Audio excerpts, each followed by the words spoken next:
Israeli air attacks on Gaza. At least 25 Palestinians have been killed in Israeli air attacks on the Gaza Strip, according to medics. The attacks targeted various locations, including a residential building in the Nuseirat refugee camp, where at least 8 people were killed. Another attack in Jabalia killed at least 10 people when an Israeli strike targeted a house. Earlier reports indicate that 77 Palestinians were killed and 174 wounded in Israeli attacks across Gaza in the past 24 hours. Regional conflict escalation.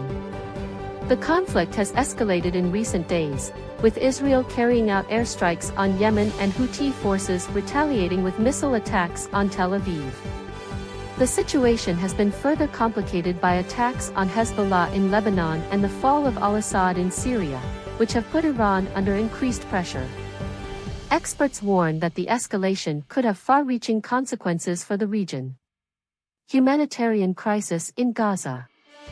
The situation in Gaza is increasingly dire, with UNICEF reporting that children are cold, sick, and traumatized. According to UNICEF, 96% of women and children in Gaza are unable to meet their basic nutritional needs. In response to the crisis, Ireland has begun accepting Palestinian children from Gaza for medical treatment. The first group of children arrived in Ireland on Thursday, accompanied by their caregivers and siblings. International response. Amnesty International has accused Hezbollah of violating international humanitarian law in Israel. The organization documented 3 Hezbollah rocket attacks on civilian areas in Israel, which killed 8 civilians and injured at least 16 others.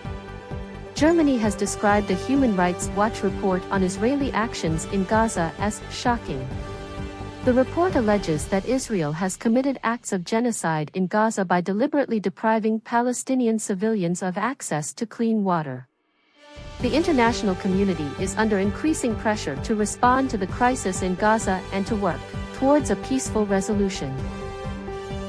Thanks for watching. Don't forget to subscribe, like, and share for more news updates. See you next time.